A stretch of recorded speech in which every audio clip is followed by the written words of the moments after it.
साथियों नमस्कार, स्वागत है आप सभी के इस वीडियो में। साथियों, जैसा कि बहुत सारे अभ्यर्थियों का लगातार कमेंट आ रहा था कि सर एसएसटी सोशल साइंस का भी टॉप एमसीक्यूज का प्रैक्टिस कराइए, तो लीजिए टॉप 70 एमसीक्यूज जो परीक्षाओं में ज़्यादातर पूछे जाते हैं ऐसे प्रश्नों का संग्रह।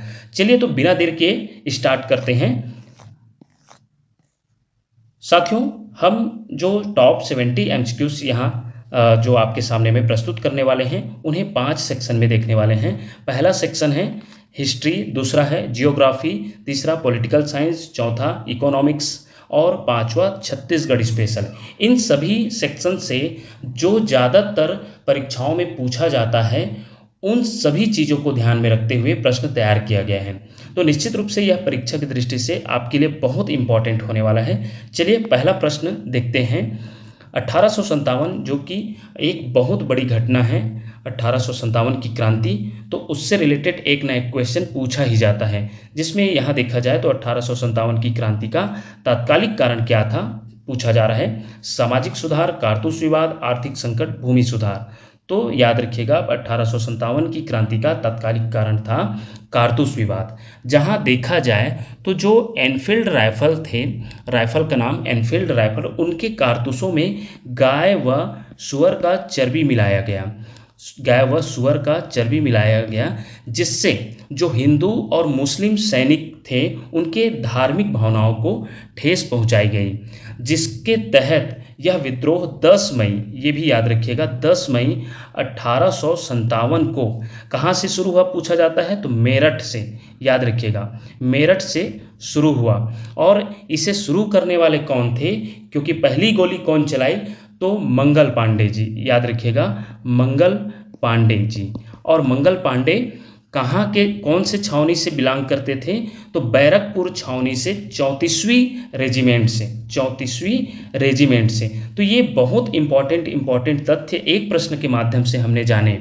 इसी प्रकार हम हर प्रश्न को ध्यान में रखते हुए उनसे रिलेटेड जितने भी प्रश्न बन सकता है उसे ध्यान में रखते हुए हम चर्चा के माध्यम से समझेंगे। कौन सा राइफल पूछा जाएगा तो एनफील्ड राइफल, और क्या मिलाया गया उसके कारतूसों में तो गाय व सुअर का चर्बी, जिससे हिंदू व जो मुस्लिम सैनिक थे उनके धार्मिक भावनाओं को ठेस पहुंची। और फिर क्या किया, विद्रोह किया गया। और विद्रोह कहाँ से किया गया तो मेरठ से 10 मई 1857 के। और पहली गोली कौन चलाए तो मंगल पांडे जी। और वो कहाँ के कौन से रेजिमेंट से बिलोंग करते थे तो बैरकपुर छावनी 34वीं रेजिमेंट से। और इसके इन सभी के मुखिया कौन थे, 1857 की क्रांति के मुखिया कौन थे पूछा जाएगा तो मुगल सम्राट के जो अंतिम शासक थे कौन, बहादुर शाह जफर, उनके नेतृत्व में यह हुआ। तो पूछा जाता है 1857 की क्रांति के हीरो तो मंगल पांडे को माना जाता है, लेकिन मुखिया पूछा जाता है तो बहादुर शाह जफर होगा, जो देखा जाए तो मुगल शासक के अंतिम शासक थे। याद रखिएगा। नेक्स्ट प्रश्न है भारतीय राष्ट्रीय कांग्रेस आईएनसी के प्रथम सत्र की अध्यक्षता किसने की थी। A O Hume, W C Banerjee, Dadabhai Naoroji, Badruddin Tayyab जी। तो साथियों याद रखिएगा भारतीय राष्ट्रीय कांग्रेस आईएनसी के प्रथम सत्र की अध्यक्षता जो है डब्ल्यू सी बनर्जी जी के द्वारा 1885 में किया गया। याद रखिएगा 1885 में इनके अध्यक्षता में किया गया डब्ल्यू सी बनर्जी, जिन्हें व्योमेश चंद्र बनर्जी के नाम से जाना जाता है। याद रखिएगा इनका पूरा नाम व्योमेश चंद्र बनर्जी। और वही पूछा जाएगा कि भारतीय राष्ट्रीय कांग्रेस के स्थापना किनके द्वारा किया गया तो ए ओ ह्यूम के द्वारा किया गया। वही 28 दिसंबर 1885 को। और किसकी अध्यक्षता में प्रथम सत्र आयोजित हुआ तो वो है डब्ल्यू सी बनर्जी। स्थापना कौन किए, ए ओ ह्यूम। ये दोनों प्रश्न बहुत पूछा जाता है। चलिए नेक्स्ट प्रश्न देखते हैं। बंगाल विभाजन 1905 में किस वायसराय के काल में प्रभावी हुआ था। Lord Curzon, Lord Minto, Lord Hardinge, Lord Chelmsford. तो याद रखिएगा जो बंगाल का विभाजन करने का सबसे बड़ा जो जिसका हाथ रहा वो है लॉर्ड कर्जन का, क्योंकि लॉर्ड कर्जन ने ही फूट डालो और शासन करो नीति अपनाई थी 16 अक्टूबर 1905 को। याद रखिएगा ये डेट सहित। ये जो है बंगाल विभाजन का मुख्य नेतृत्वकर्ता या मुख्य जो जिसका हाथ था वो लॉर्ड कर्जन का था। ऑप्शन ए इसका राइट आंसर होगा। नेक्स्ट प्रश्न है, स्वदेशी आंदोलन के दौरान विदेशी वस्तुओं के बहिष्कार का सुझाव सर्वप्रथम किसने दिया? तो याद रखिएगा, ऑप्शन बी जो दिखाई दे रहा है, कृष्ण कुमार मित्र के द्वारा यह सुझाव दिया गया था। अपनी पत्रिका संजीवनी में सर्वप्रथम ब्रिटिश वस्तुओं के पूर्ण बहिष्कार का सुझाव दिए थे। तो ऑप्शन बी इसका राइट आंसर है। नेक्स्ट है, होम रूल लीग के बारे में, बहुत इंपॉर्टेंट लीग है, 1916 में आई। होम रूल लीग आंदोलन किसने शुरू किया? केवल बाल गंगाधर तिलक, केवल एनी बेसेंट, बाल गंगाधर तिलक एवं एनी बेसेंट दोनों के द्वारा, लाला लाजपत राय के द्वारा? तो याद रखिएगा, जो होम रूल लीग की जो आंदोलन है उसकी शुरुआत इन दोनों के द्वारा किया गया, बाल गंगाधर तिलक एवं एनी बेसेंट के द्वारा। दोनों ने अलग अलग जगहों में, जैसे कि बाल गंगाधर तिलक ने अप्रैल 1916 में बेलगाम कर्नाटक में प्रांतीय सम्मेलन के दौरान इसकी शुरुआत की, जिसका मुख्यालय पुणे में रखा गया, याद रखिएगा पुणे में। वही एनी बेसेंट के द्वारा भी 2000 बोल रहा हूँ 1916 में ही किया गया, सितंबर 1916 में, जिनके द्वारा मतलब कहाँ से किया गया, तो मद्रास, और मद्रास का एक जगह का नाम है अड्यार, तो वहाँ से किया गया। तो ये ऑप्शन सी दोनों इसका सही उत्तर हो जाएगा। और होम रूल का अगर अर्थ जानिएगा तो होम रूल का अर्थ क्या होता है? घरेलू शासन या स्वशासन। तो इसे जो है शांतिपूर्ण तरीके से इस आंदोलन को चलाया गया, जिन्हें अपने घर का शासन या अपने देश का शासन हो, इसका उद्देश्य था। चलिए नेक्स्ट प्रश्न की बात करते हैं। जलियांवाला बाग हत्याकांड से रिलेटेड प्रश्न है। जलियांवाला बाग हत्याकांड कब हुआ पूछा जाता है, तो 13 अप्रैल 1919। और इसके विरोध में किसने अपनी नाइटहुड की उपाधि त्याग दी? महात्मा गांधी, रविंद्रनाथ टैगोर, सी शंकरन नायर, मदन मोहन मालवीय। तो याद रखिएगा, जो जलियांवाला बाग हत्याकांड के विरोध में जो है अपनी जो नाइटहुड सर की उपाधि दिए थे, किनके द्वारा? ब्रिटिश शासन के द्वारा। किनको? रविंद्रनाथ टैगोर जी को। तो उन्हें वो जो है इसके विरोध में, जलियांवाला बाग हत्याकांड के विरोध में उन्होंने अपनी उपाधि वापस कर दी थी, याद रखिएगा। तो यह हो जाएगा ऑप्शन बी इसका राइट आंसर होगा। नेक्स्ट प्रश्न देखते हैं। महात्मा गांधी ने किस घटना के बाद असहयोग आंदोलन को वापस ले लिया था? जलियांवाला बाग कांड, चौरा चौरी या चौरी चौरा कांड, काकोरी कांड, डांडी मार्च। तो इसका उत्तर है साथियों ऑप्शन बी, चौरी चौरा कांड। ये क्या है, तो 5 फरवरी 1922 को गोरखपुर में चौरी चौरा नामक स्थान पर उग्र भीड़ द्वारा पुलिस थाने में आग लगाने की घटना, जिसमें 22 पुलिसकर्मी मारे गए थे। कब हो रही है? 1922 की बात है, 5 फरवरी 1922 की बात है। और इस आंदोलन को फिर स्थगित कर दिया गया। इस घटना से दुखी होकर गांधी जी के द्वारा आंदोलन को स्थगित किया गया। तो ऑप्शन बी इसका राइट आंसर होगा। नेक्स्ट है, निम्नलिखित घटनाओं को सही कालानुक्रम में व्यवस्थित कीजिए। इसे जो है ये देख सकते हैं, ये सभी आंदोलन देखा जाए तो महात्मा गांधी से संबंधित आंदोलन है। तो इन्हें जो है व्यवस्थित करने के लिए पूछा जाएगा। तो आप देखेंगे कि सबसे पहले कौन सा आएगा? चंपारण सत्याग्रह। यह हुआ 1917 में। 1917 में चंपारण सत्याग्रह, अर्थात चौथे नंबर जो है पहले में आ जाएगा। उसके बाद असहयोग आंदोलन हुआ 1920 में। और उसके बाद सविनय अवज्ञा आंदोलन 1930 में हुआ, 1930 में। और उसके बाद जो आएगा भारत छोड़ो आंदोलन, तो यह हुआ 1942 में। तो उसके आधार पर इसका उत्तर हो जाएगा ऑप्शन ए, क्योंकि चौथा नंबर चंपारण सत्याग्रह 1917, फिर आ जाएगा दूसरे नंबर पर 1920 असहयोग आंदोलन, और तीसरे नंबर पर आ जाएगा पहला सविनय अवज्ञा आंदोलन 1930, और सबसे लास्ट में भारत छोड़ो आंदोलन 1942 में हुई। तो इसके आधार पर ऑप्शन ए इसका राइट आंसर हो जाएगा।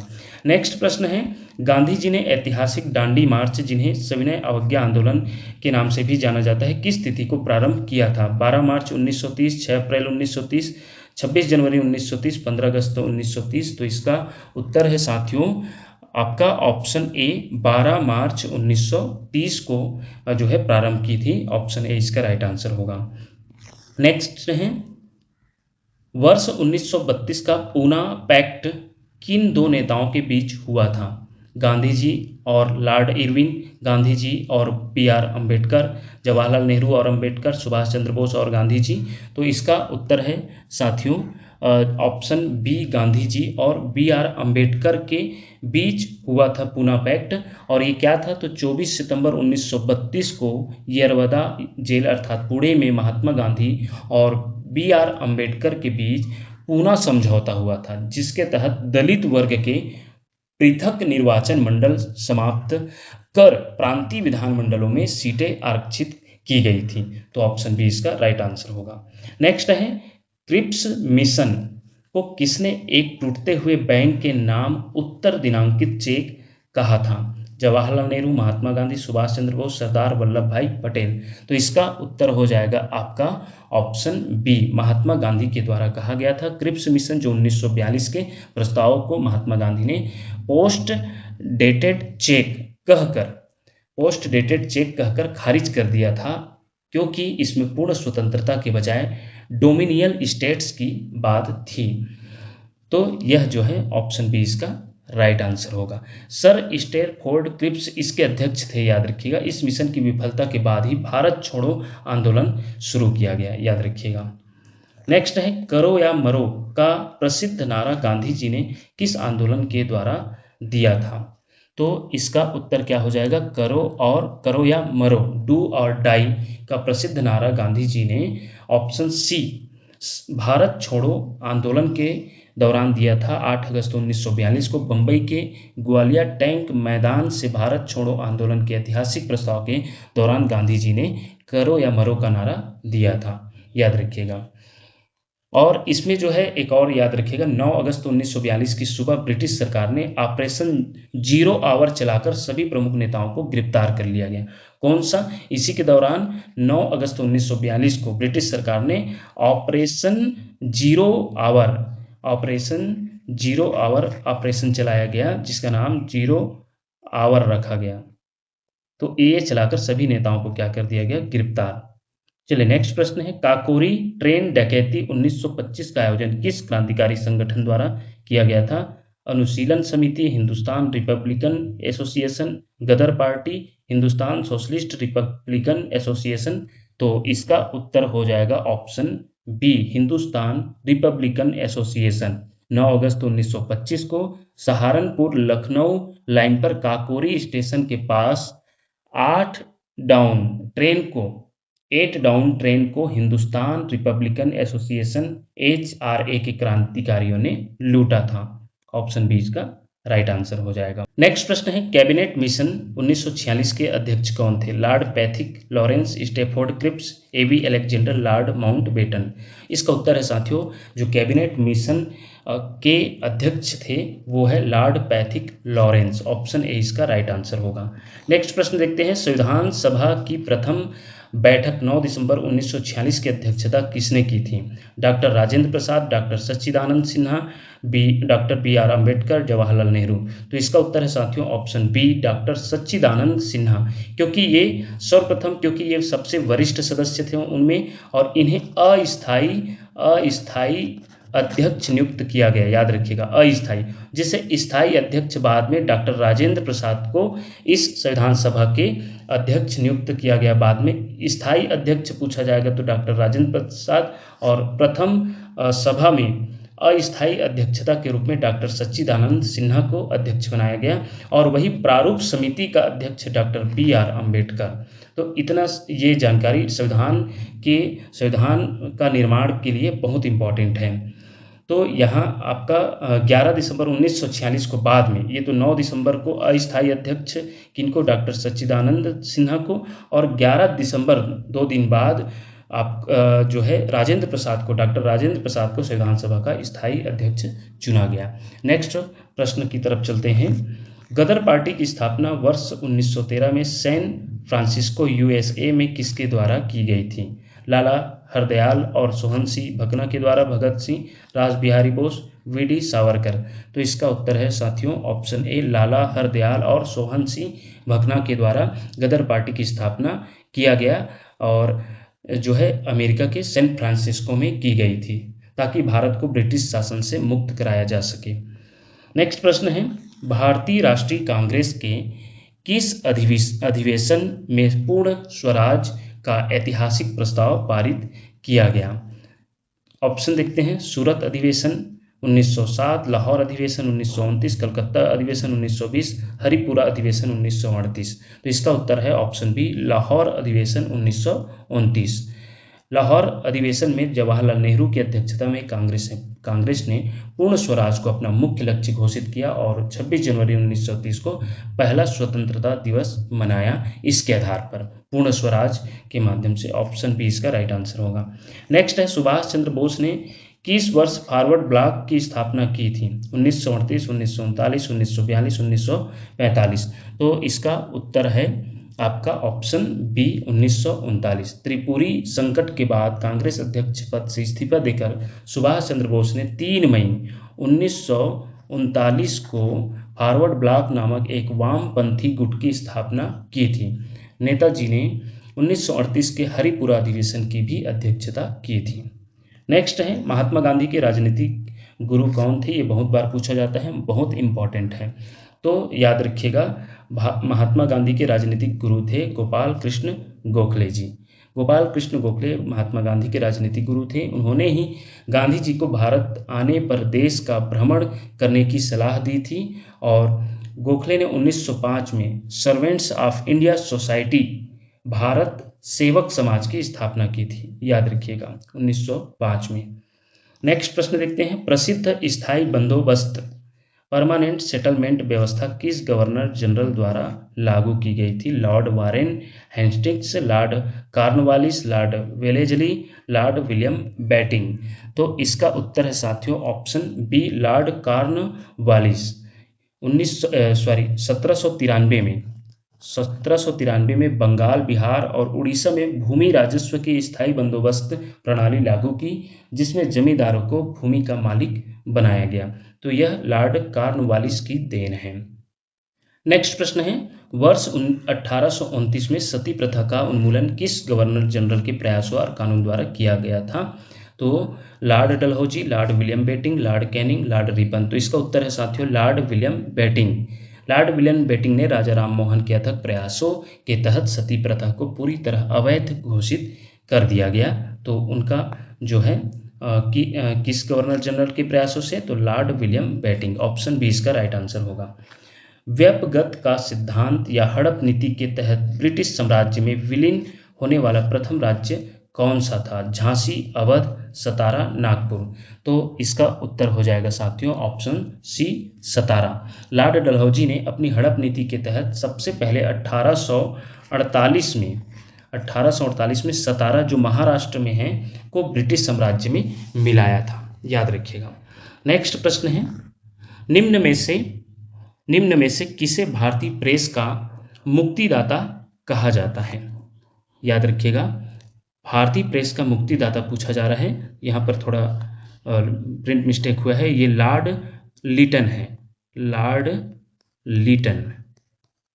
और ऑप्शन बी है Lord Ripon, Sir Charles Metcalfe और डी है लॉर्ड मैकाले। तो इसका उत्तर है option C, Sir Charles Metcalfe. Sir Charles Metcalfe ने 1835 में 35 के प्रेस अधिनियम द्वारा भारतीय समाचार पत्रों पर लगे कड़े प्रतिबंधों को हटा दिया गया था, इसलिए इन्हें भारतीय प्रेस का मुक्तिदाता कहा गया।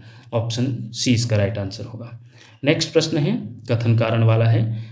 कथन है, 1907 में कांग्रेस का विभाजन सूरत स्प्लिट हुआ और कारण नरम दल और गरम दल के नेता अध्यक्ष पद के उम्मीदवार और कार्यप्रणाली को लेकर असहमत थे। तो इसमें देखा जाए तो इसका उत्तर हो जाएगा ए और आर दोनों सही हैं, और आर ए की सही व्याख्या भी कर रहा है, क्योंकि देखा जाए तो 1907 के सूरत अधिवेशन में रास बिहारी घोष ये आपके क्या थे? अध्यक्ष थे। रास बिहारी घोष इसके अध्यक्ष बने। गरम दल लाला लाजपत राय को अध्यक्ष बनाना चाहता था तथा स्वदेशी आंदोलन के प्रसार को लेकर दोनों में मतभेद था। इसलिए यह जो है दोनों कथन इसका सही है और व्याख्या भी सही कर रहा है। ऑप्शन ए इसका राइट आंसर होगा। नेक्स्ट है, महात्मा गांधी ने केवल एक बार कांग्रेस के किस अधिवेशन की अध्यक्षता की थी? बेलगाम 1924, कानपुर 1925, कराची 1931, कलकत्ता 1917। तो इसका उत्तर हो जाएगा आपका ऑप्शन ए, बेलगाम 1924। महात्मा गांधी ने अपने पूरे जीवन काल में केवल एक बार 1924 में के 39वें बेलगाम कर्नाटक कांग्रेस अधिवेशन की अध्यक्षता की थी। तो ऑप्शन ए इसका राइट आंसर होगा। और यहीं पर एक चीज और ध्यान दीजिएगा, 1925 के कानपुर अधिवेशन में सरोजनी नायडू कांग्रेस की प्रथम भारतीय महिला अध्यक्ष बनी थी। तो इसे भी याद रखिएगा, 1925 के कानपुर अधिवेशन में किन्हें पहली महिला अध्यक्ष? सरोजनी नायडू को कांग्रेस की प्रथम भारतीय महिला अध्यक्ष बनाई गई थी। चलिए अब हम भूगोल से देखने वाले हैं, जियोग्राफी से। पहला प्रश्न है, सौर मंडल का सबसे गर्म ग्रह हॉटेस्ट प्लैनेट कौन सा है? बुध, मरकरी, बुध जिसे मरकरी कहते हैं, शुक्र, वेनस, मंगल, मार्स, बृहस्पति, जुपिटर। तो इसका उत्तर हो जाएगा साथियों आपका ऑप्शन बी, शुक्र। याद रखिएगा, हालांकि बुध जो है सूर्य के सबसे पास का ग्रह है, लेकिन सबसे गर्म ग्रह पूछा जाएगा तो आपका शुक्र होगा। क्यों होगा? क्योंकि शुक्र में सबसे ज़्यादा जो है वायुमंडल में उसके 96% कार्बन डाइऑक्साइड CO2 पाया जाता है, जिसके कारण जो ग्रीन हाउस प्रभाव पैदा करती है, जिसके कारण वो ग्रह को गर्म करता है। और इन्हीं को भोर का तारा भी कहा जाता है। भोर का तारा, मॉर्निंग स्टार या शाम का तारा, ये दोनों टाइम दिखाई देता है, इसलिए ये सबसे ज़्यादा चमकीला होता है आसमान में, इसलिए इसे भोर का तारा या शाम का तारा भी कहते हैं, और इसे पृथ्वी की जुड़वा बहन भी कहा जाता है। तो शुक्र सबसे गर्म ग्रह, भोर का तारा और पृथ्वी की जुड़वा बहन, ये तीनों चीज़ों को याद रखिएगा। नेक्स्ट है, अंतर्राष्ट्रीय तिथि रेखा किस देशांतर को माना जाता है? यह पूछा गया है, अंतर्राष्ट्रीय तिथि रेखा इंटरनेशनल डेडलाइन किस देशांतर को माना जाता है? तो इंटरनेशनल पूछा जा रहा है, तो ये होगा आपका 180 अंश देशांतर। 180 अंश देशांतर को अंतर्राष्ट्रीय तिथि रेखा कहा जाता है। इसे पार करने पर एक दिन का अंतर आ जाता है। यह प्रशांत महासागर से होकर गुजरती है। और 0 अंश देशांतर को प्रधान मध्याह्न रेखा, प्राइम मेरिडियन या ग्रीनविच रेखा कहा जाता है। ग्रीनविच रेखा कहा जाता है, इसे भी याद रखिएगा। आइए इनके बारे में तो और अभी देखेंगे, बहुत महत्वपूर्ण जो भारत से रिलेटेड है। नेक्स्ट है, भारत की मुख्य भूमि का अक्षांशीय विस्तार क्या है? ये बहुत इंपॉर्टेंट है, पूछा जा सकता है। तो इसका उत्तर है साथियों ऑप्शन ए, 8 अंश 4 डेज से उत्तर से 37 अंश 6 डेज उत्तर तक। यह आपके अक्षांशीय विस्तार है भारत की मुख्य भूमि का। तो ऑप्शन ए इसका राइट आंसर होगा। भारत पूर्णतः उत्तरी गोलार्ध में स्थित है, इसकी मुख्य भूमि का अक्षांशीय विस्तार आपका यही है। भारत का देशांतरी विस्तार की बात होगी तो वह देशांतरी विस्तार की बात होगी तो 68 अंश डिग्री और 7 डेज पूर्वी देशांतर और से लेकर 97 अंश 25 डेज पूर्वी देशांतर तक होगा। पूर्वी देशांतर तक याद रखिएगा अगर देशांतर पूछा जाता है तो। नेक्स्ट प्रश्न है, भारत का मानक समय इंडियन स्टैंडर्ड टाइम किस देशांतर रेखा से लिया गया है? यह ग्रीनविच समय से कितना आगे है? तो इसका उत्तर है साथियों, यह इसको 82.5 या 82 हाफ डिग्री पूर्वी देशांतर से लिया गया है, याद रखिएगा, जिसका जो 5 घंटे 30 मिनट आगे हैं। इसलिए आप देखेंगे क्रिकेट स्कोर देखेंगे या क्रिक बज या किसी भी साइट से, तो वहाँ जो क्रिकेट का टूर्नामेंट का जो टाइम दिया रहता है तो उसमें लिखा रहता है 5:30 GMT, 5:30 GMT। और GMT क्या है? Greenwich medium time, Greenwich mean time, जिसे हिंदी में ग्रीनविच माध्य समय कहा जाता है। यह लंदन के ग्रीनविच नामक स्थान से गुजरने वाली मुख्य देशांतर रेखा पर आधारित समय है। इसी रेखा को पूरी दुनिया के समय को मापने का आधार माना भी गया है, याद रखिएगा। तो ऑप्शन ए इसका राइट आंसर हो जाएगा। अगर पूछा जाता है कि भारत का जो मानक समय रेखा है, इंडियन स्टैंडर्ड टाइम IST, यह रेखा कौन कौन से राज्य से गुजरती है, तो यह 5 राज्यों से गुजरती है, याद रखिएगा। जैसे कि आप जानते होंगे कि कर्क रेखा जो होती है वो 8 राज्यों से गुजरती है। उसमें अगर IST रेखा पूछा जाता है, कर्क रेखा आपके कितने राज्यों से, 8 राज्यों से। वही IST रेखा कितने राज्यों से, आपका 5 राज्यों से। तो 5 राज्य में दोनों में एक कॉमन बात है, याद रखिएगा। 8 राज्यों में भी हमारे स्टेट छत्तीसगढ़ आता है कर्क रेखा गुजरने वाले में, और 5 राज्यों में IST रेखा गुजरने वाले में भी हमारा छत्तीसगढ़ आता है। और ये भी पूछा जाता है कि कौन सा जगह है छत्तीसगढ़ में जहां कर्क रेखा और IST रेखा, भारतीय मानक समय, दोनों एक दूसरे को प्रतिच्छेद करती है या काटती है, तो वह है आपका कोरिया। लेकिन याद रखिएगा कहीं कहीं आपको सूरजपुर भी मिलेगा, क्योंकि दोनों जिला एक ही जगह में है। तो लेकिन कहीं आपके PSC में कभी कोरिया को लिया गया था, तो कई बार आपका सूरजपुर, तो इसमें थोड़ा जो विवादास्पद है। तो ऑप्शन के आधार पर काम करेंगे। तो पूछा जाता है, मान लो कि छत्तीसगढ़ में कौन सा स्थान है जहां कर्क रेखा और मानक समय रेखा, भारत का मानक समय रेखा, दोनों एक दूसरे को काटती है, तो वह है कोरिया या सूरजपुर। ये दोनों में से एक दिया रहेगा तो उसे लेंगे। दोनों दिया रहेगा तो थोड़ा आप कोरिया को ज़्यादा प्रायोरिटी दे सकते हैं, क्योंकि PSC में इसको एक बार उत्तर ले चुका है। तो इस प्रकार के आप नेक्स्ट प्रश्न देखेंगे। विश्व की सबसे पुरानी वलित पर्वत श्रृंखला कौन सी है? Himalaya, Aravalli, Andes, Alps. ये बहुत इंपॉर्टेंट है, पूछा जाता है। इसका उत्तर है साथियों आपका ऑप्शन बी जो दिखाई दे रहा है, अरावली। ये सबसे पुरानी जो है प्राचीन वलित पर्वतमालाओं में से एक है, जो अब एक अवशिष्ट पर्वत के रूप में बची हुई है। तो इसका उत्तर है आपका अरावली। नेक्स्ट है, दक्षिण भारत की सबसे ऊंची चोटी कौन सी है? दक्षिण भारत की पूछा गया है। दोदा बेटा, अनाईमुड़ी, महेंद्रगिरी, कंचनजंगा। तो याद रखिएगा आपका जो है यहाँ दक्षिण भारत की जो सबसे ऊंची चोटी है वो है अनाईमुड़ी। ये है जो कि आपके केरल के इडुक्की जिले में स्थित है। यह पश्चिमी घाट तथा पूरे दक्षिण भारत की सर्वोच्च चोटी है। और दोदा बेटा जो दिया है, यह नीलगिरी पर्वत श्रृंखला की सबसे ऊंची चोटी है। नेक्स्ट प्रश्न देखते हैं, किस नदी को दक्षिण की गंगा के नाम से जाना जाता है? गोदावरी, कृष्णा, कावेरी, महानदी। तो याद रखिएगा जो आपका ऑप्शन सी दिखाई दे रहा है, कावेरी, इन्हें जो है दक्षिण की गंगा भी कहा जाता है। पवित्रता और निरंतर जल प्रवाह के कारण कावेरी को दक्षिण की गंगा कहा जाता है, जबकि गोदावरी को आकार के कारण बूढ़ी गंगा या दक्षिण गंगा कहा जाता है। यहाँ जो कावेरी है उसे दक्षिण गंगा कहा जाता है, याद रखिएगा। और जबकि गोदावरी को बूढ़ी गंगा या दक्षिण गंगा भी कहा जाता है। और दक्षिण की गंगा की बात होगी तो कावेरी। ऑप्शन सी इसका राइट आंसर होगा। नेक्स्ट है, भारत में कपास की खेती के लिए सबसे उपयुक्त मृदा कौन सी है? जलोढ़ मिट्टी, लाल मृदा, काली मृदा, लेटेराइट। ये बहुत पूछा जाता है। ऑप्शन सी इसका राइट आंसर होगा काली मृदा।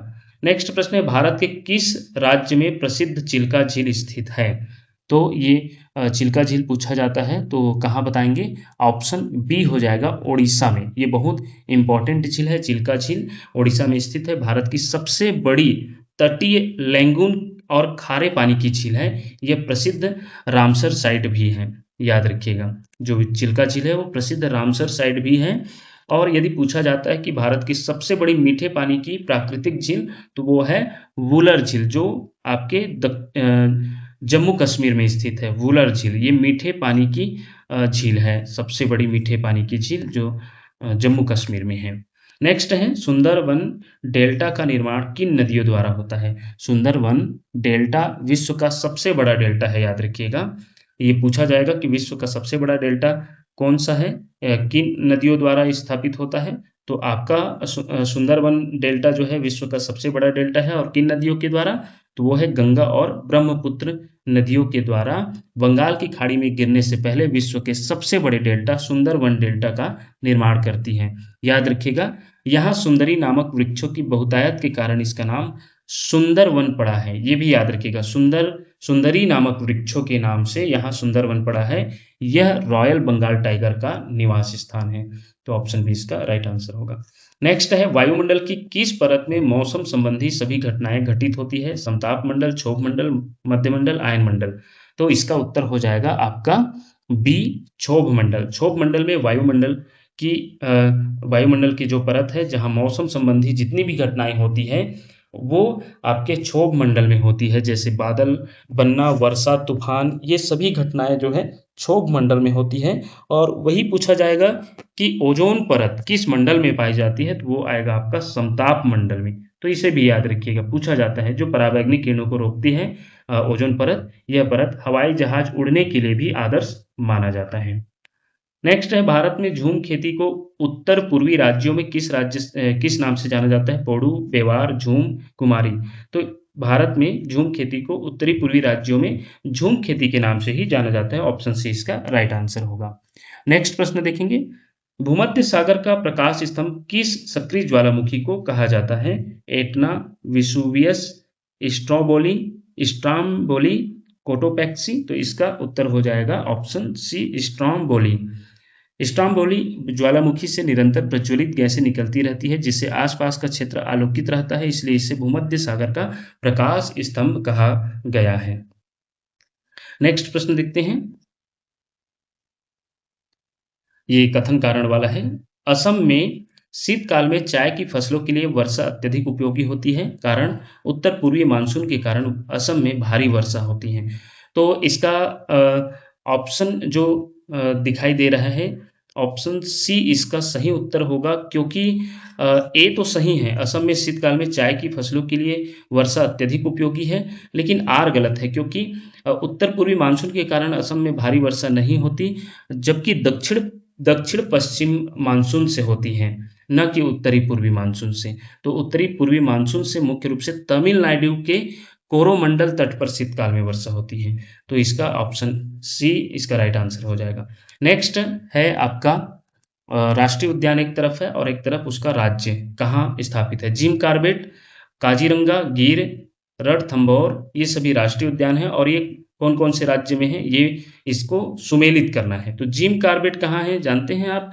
जिम कॉर्बेट उत्तराखंड में है, तो एक का हो जाएगा ब, याद रखिएगा। काजीरंगा असम में है, काजीरंगा कहाँ है? काजीरंगा राष्ट्रीय उद्यान आपके असम में है, तो दो आपके अ हो जाएगा। वही गिर राष्ट्रीय उद्यान आपके गुजरात में है, तो तीन आपके हो जाएगा द, और चार रणथंभौर राजस्थान में है, तो चार का हो जाएगा स। तो यह कौन से ऑप्शन में दिखाई दे रहा है? तो हमें दिख रहा है ऑप्शन ए में, एक का ब, दो का अ, तीन का द, चार का स।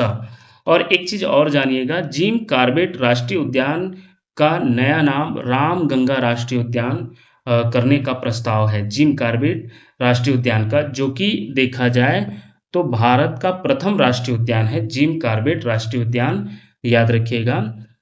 और यहाँ जो काजीरंगा असम में है वो एक सींग वाले गेंडे के लिए जाना जाता है, और गिर गुजरात में जो है एशियाई शेरों के लिए, और रणथंभौर राजस्थान में है वो बाघों के संरक्षण के लिए। तो इस प्रकार इसे भी जानिए। चलिए अब हम देखने वाले हैं पॉलिटिकल साइंस राजनीति शास्त्र से प्रश्न। भारतीय संविधान की प्रस्तावना में किस एकमात्र संशोधन द्वारा समाजवादी, पंथ निरपेक्ष, ये पंथ निरपेक्ष है, और अखंडता शब्द जोड़े गए? तो इसे बताइएगा, ये बहुत महत्वपूर्ण है, यहाँ ये पंथ कर लीजिएगा, पंथ निरपेक्ष है। तो अखंडता शब्द जोड़े गए हैं किस संशोधन के द्वारा? तो ऑप्शन बी है साथियों, 42वां संशोधन 1976 के द्वारा जोड़ा गया। ऑप्शन बी इसका राइट आंसर है। 42वें संविधान संशोधन अधिनियम 1976 द्वारा प्रस्तावना में तीन नए शब्द समाजवादी, समाजवादी और पंथ निरपेक्ष, पंथ निरपेक्ष, और तीसरा जो है अखंडता, अखंडता, याद रखिएगा, ये शब्द जोड़े गए। चलिए और इसे जो है एक चीज़ और याद रखिएगा, 42वें संशोधन को लघु संविधान भी कहा जाता है। अगर पूछा जाता है किस संविधान को लघु या छोटा संविधान के रूप में जाना जाता है, तो 42वें संशोधन को लघु संविधान के रूप में जाना जाता है। नेक्स्ट प्रश्न है, भारतीय संविधान के किस अनुच्छेद को डॉक्टर बी आर अम्बेडकर ने संविधान की आत्मा और हृदय कहा था? अनुच्छेद 14, अनुच्छेद 19, अनुच्छेद 21, अनुच्छेद 32। तो इसका उत्तर है साथियों ऑप्शन डी, अनुच्छेद 32, क्योंकि अनुच्छेद 32 संवैधानिक उपचारों के अधिकारों को सुनिश्चित करता है। इसके तहत सुप्रीम कोर्ट मौलिक अधिकारों के हनन पर 5 प्रकार की रीट जारी कर सकता है, याद रखिएगा। और सामान्यतः इस प्रस्तावना को संविधान की वैसे तो सामान्यतः जो प्रस्तावना है उसे संविधान की आत्मा कहा गया जाता है, परंतु अंबेडकर जी ने अनुच्छेद 42 को ही संविधान की आत्मा कहा गया। तो ऑप्शन डी इसका राइट आंसर होगा। नेक्स्ट प्रश्न है, मूल अधिकारों के अंतर्गत शिक्षा का अधिकार किस अनुच्छेद में जोड़ा गया? ये बहुत महत्वपूर्ण प्रश्न है और लगातार पूछा जाता रहा है इसके बारे में। तो यह है आपके ऑप्शन बी, अनुच्छेद 21A के तहत 86वें संशोधन हुआ जो 2002 में हुआ। कब हुआ? 2002 में हुआ। इसके तहत अनुच्छेद 21A जोड़ा गया, याद रखिएगा, जिसके तहत 6 से 14 वर्ष तक के बच्चों को निःशुल्क एवं अनिवार्य शिक्षा को मौलिक अधिकार बनाया गया, जिसके तहत बाद में शिक्षा का अधिकार अधिनियम 1 अप्रैल 2010 को पूरे देश में लागू किया गया, जो आरटीई एक्ट 2009 के नाम से भी जाना जाता है, याद रखिएगा। ऑप्शन बी इसका राइट आंसर होगा। नेक्स्ट प्रश्न है, भारतीय संविधान में मौलिक कर्तव्य किस देश के संविधान से प्रेरित है और इन्हें किस समिति की सिफारिश पर जोड़ा गया? तो इसे ध्यान दीजिए, यह आपके ऑप्शन बी है। ऑप्शन बी है सोवियत संघ स्वर्ण सिंह समिति के द्वारा इस समिति की सिफारिश पर जोड़ा गया और किसके? सोवियत संघ से के संविधान से प्रेरित है, याद रखिएगा। और यह देखा जाए तो 42वें संशोधन 1976 द्वारा सरदार स्वर्ण सिंह समिति की सिफारिश पर भाग चौथा ए और अनुच्छेद 51A जोड़कर 10 मौलिक कर्तव्य शामिल किए गए थे। 51A याद रखिएगा, उसके तहत कितने मौलिक कर्तव्य? 10 मौलिक कर्तव्य शामिल किए थे। और वर्तमान में कुल कितने मौलिक कर्तव्य है? पहले तो इसके तहत जो कौन सा संशोधन हुआ था? 42वें संशोधन, उसमें जो 51A के तहत कितने मौलिक कर्तव्य थे? 10। लेकिन आज वर्तमान में याद रखिएगा 11 मौलिक कर्तव्य हो गया है। पूछा जा सकता है कितने मौलिक कर्तव्य है आज? तो 11 मौलिक कर्तव्य है। 86वें संशोधन 2002 में 11वां मौलिक कर्तव्य जोड़ा गया। चलिए नेक्स्ट प्रश्न देखते हैं, राज्य के नीति निर्देशक तत्व जिसे DPSP संविधान के किस भाग में वर्णित है और यह किस देश से लिए गए हैं? ये बहुत पूछा जाता है, बहुत इंपॉर्टेंट है। यह भी इसका आंसर ऑप्शन बी है, भाग चौथा है और आयरलैंड से जो है प्रेरित है, आयरलैंड से लिया गया। यह संविधान का जो राज्य के नीति निर्देशक तत्व है वह आयरलैंड के संविधान से लिया गया है। ऑप्शन बी इसका राइट आंसर होगा। याद रखिएगा, जो भाग 4 में कितने से कितने अनुच्छेद आते हैं? 36 से 51 तक के अनुच्छेद इसके तहत शामिल हैं। नेक्स्ट प्रश्न देखते हैं, भारत के राष्ट्रपति पर महाभियोग चलाने की प्रक्रिया संविधान के किस अनुच्छेद में दी गई है? तो इसका उत्तर है ऑप्शन बी, अनुच्छेद 61। अनुच्छेद 61 के तहत संविधान के अतिक्रमण के आधार पर राष्ट्रपति पर संसद के किसी भी सदन द्वारा महाभियोग का प्रस्ताव चलाया जा सकता है, याद रखिएगा। और अनुच्छेद जो 72 होते हैं वो राष्ट्रपति की क्षमादान शक्तियों का उल्लेख करता है, ये भी बहुत पूछा जाता है। और अनुच्छेद 123 राष्ट्रपति को अध्यादेश जारी करने की शक्ति देता है, तो इसे भी याद रखिएगा। 61 जो उस पर महाभियोग, 72 जो उसे क्षमादान शक्तियों का उल्लेख करता है, क्षमा दे सकता है किसी भी मतलब किसी भी जुर्म किए रहते हैं और जिन्हें कोई विशेष सजा मिली रहती है, तो इस अनुच्छेद का पालन करते हुए क्षमादान दे सकते हैं। और 123 के तहत राष्ट्रपति को अध्यादेश जारी करने की शक्ति है। नेक्स्ट प्रश्न है, संसद के दोनों सदनों की संयुक्त बैठक की अध्यक्षता कौन करता है? भारत का राष्ट्रपति, उपराष्ट्रपति या राज्यसभा का सभापति, लोकसभा अध्यक्ष, प्रधानमंत्री? तो याद रखिएगा ऑप्शन सी इसका उत्तर है, लोकसभा अध्यक्ष। जो लोकसभा अध्यक्ष होते हैं वो अनुच्छेद 108 के तहत राष्ट्रपति किसी विधेयक पर गतिरोध दूर करने के लिए संयुक्त बैठक बुलाता है, परंतु उसकी अध्यक्षता लोकसभा अध्यक्ष अनुच्छेद 118(4) के द्वारा किया जाता है, याद रखिएगा। तो लोकसभा अध्यक्ष की अनुपस्थिति में, यदि लोकसभा अध्यक्ष की अनुपस्थिति में पूछा जाता है तो उसके जो उपाध्यक्ष होते हैं या फिर राज्यसभा का उपसभापति इसकी अध्यक्षता करता है, सभापति कभी नहीं करता, याद रखिएगा। नेक्स्ट है, कोई विधेयक धन विधेयक है या नहीं, इसका निर्णय कौन करता है? राष्ट्रपति, प्रधानमंत्री, केंद्रीय वित्त मंत्री, लोकसभा अध्यक्ष। तो इसका उत्तर क्या हो जाएगा आपका? ऑप्शन डी, लोकसभा अध्यक्ष। ऑप्शन डी इसका राइट आंसर है, याद रखिएगा। नेक्स्ट प्रश्न है, सर्वोच्च न्यायालय के न्यायाधीशों की सेवानिवृत्ति की आयु कितनी है?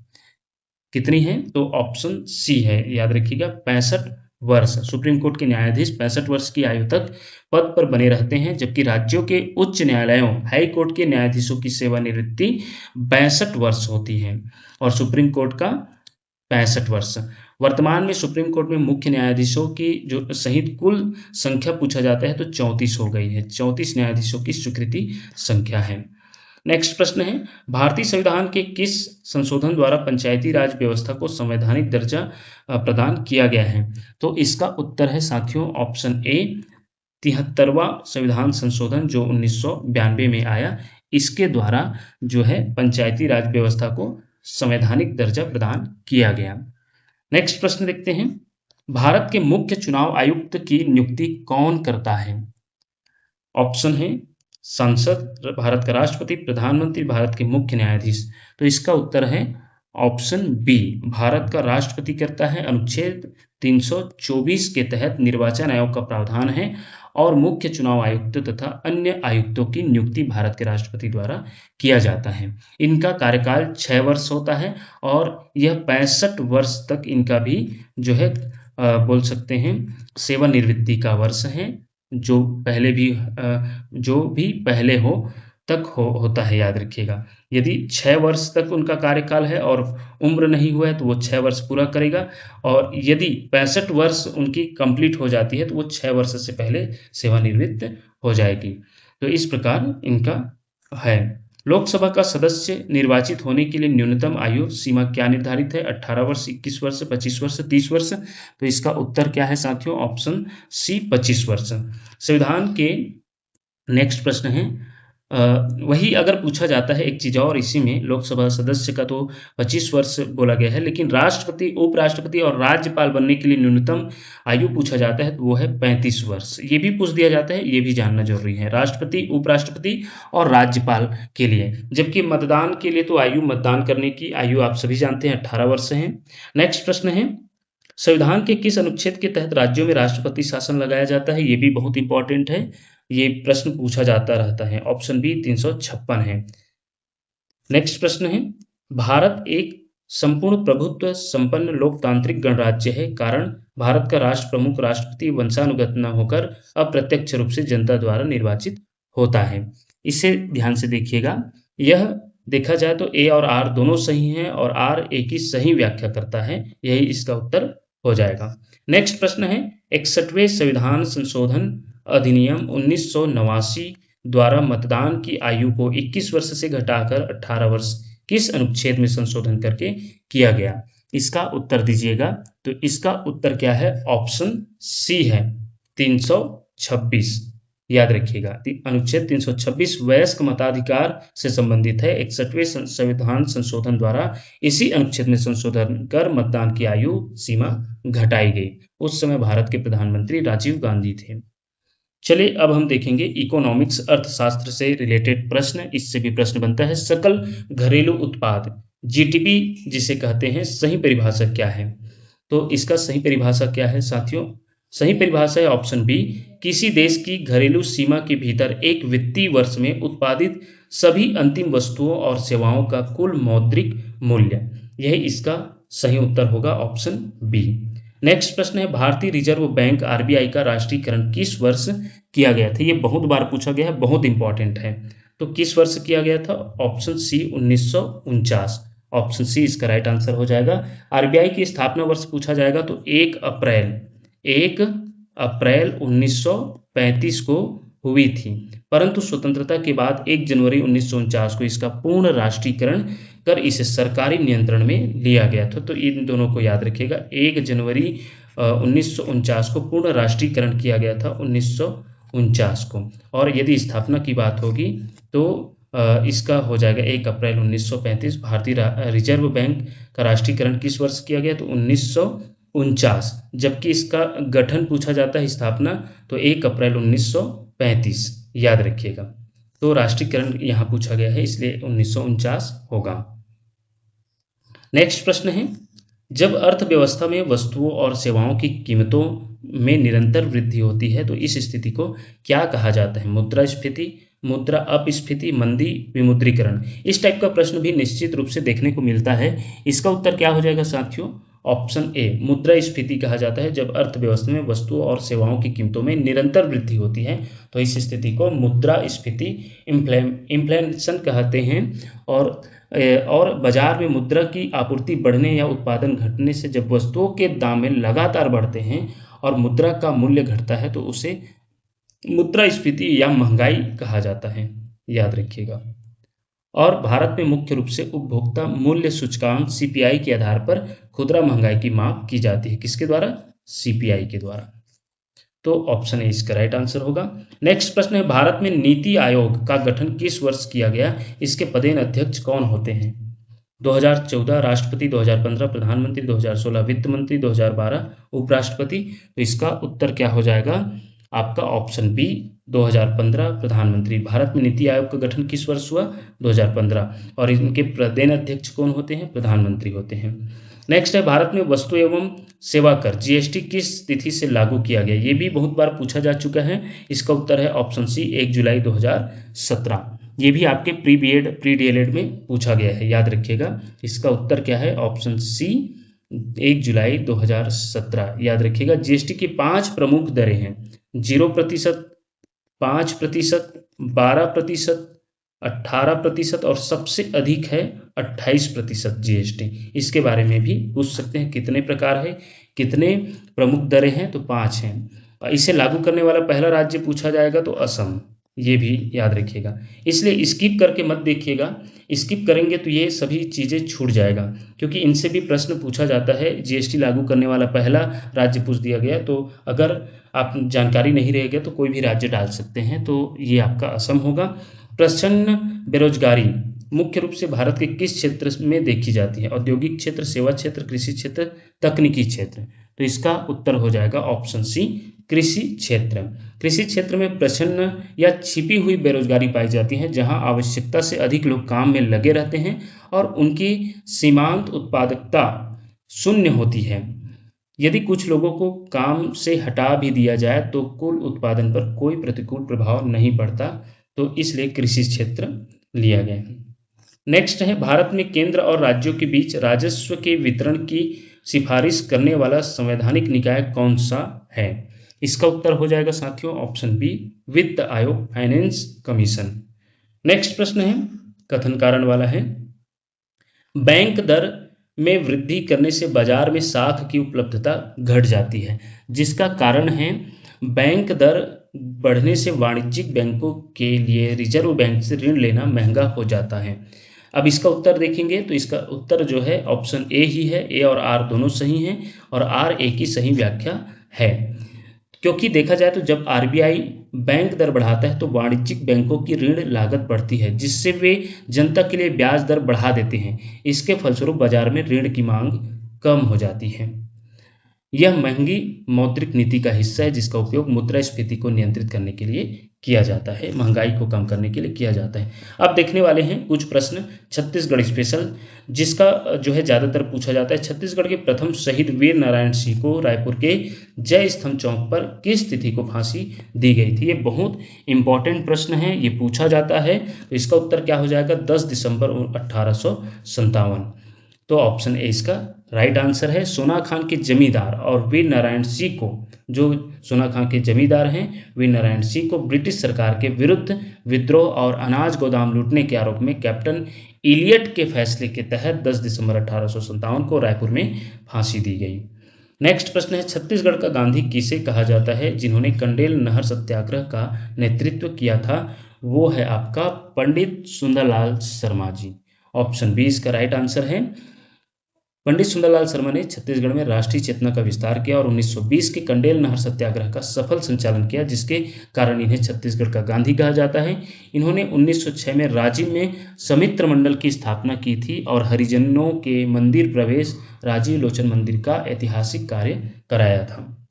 नेक्स्ट है, सतनाम पंथ के प्रवर्तक संत गुरु घासीदास बाबा का जन्म छत्तीसगढ़ के किस स्थान पर हुआ था? गिरौदपुरी, तिल्दा, चंद्रपुरी, रतनपुर। तो इसका उत्तर हो जाएगा साथियों ऑप्शन ए गिरौदपुरी। संत गुरु घासीदास का जन्म 18 दिसंबर याद रखिएगा 1756 को बलौदाबाजार जिले के गिरौदपुरी गांव में हुआ था। उन्होंने समाज में समानता और सत्य का संदेश दिए। सतनाम पंथ का मुख्य प्रतीक क्या होता है? जैत खाम होता है, ये भी पूछा जा सकता है। इनके संदेशों को पंथ के 7 सिद्धांत कहा जाता है। नेक्स्ट है, छत्तीसगढ़ राज्य का गठन किस वर्ष, किस तिथि को और किस राज्य से पृथक करके किया गया था? तो कब किया गया था? 1 नवंबर 2000 और मध्य प्रदेश से पृथक करके किया गया था। इंपॉर्टेंट है, ऑप्शन ए इसका राइट आंसर होगा। बस्तर के प्रसिद्ध मुरिया जनजाति के युवाओं के पारंपरिक सामाजिक सांस्कृतिक केंद्र को क्या कहा जाता है? धुमकड़िया, घोटुल, गीतियोना, रसरंग। तो इसका उत्तर है ऑप्शन बी घोटुल। याद रखिएगा, मुरिया जनजाति में युवाओं के लिए एक पारंपरिक संस्था पाई जाती है जिसे घोटुल कहा जाता है, जहां युवक युवतियों को जनजातीय संस्कृति, नृत्य और जीवन की शिक्षा दी जाती है। घोटुल के देवता लिंगोपेन है, याद रखिएगा, पूछा जाता है कभी कभी, लिंगोपेन है, याद रखिएगा। धुमकड़िया उरांव जनजाति का युवा गृह है, यदि पूछा जाता है। ये तो धुमकड़िया मुरिया का हो गया, घोटुल, और धुमकड़िया का कौन सा हो जाएगा? धुमकड़िया किसका है? तो उरांव जनजाति का, ये भी पूछा जा सकता है। धुमकड़िया उरांव जनजाति का युवा गृह है।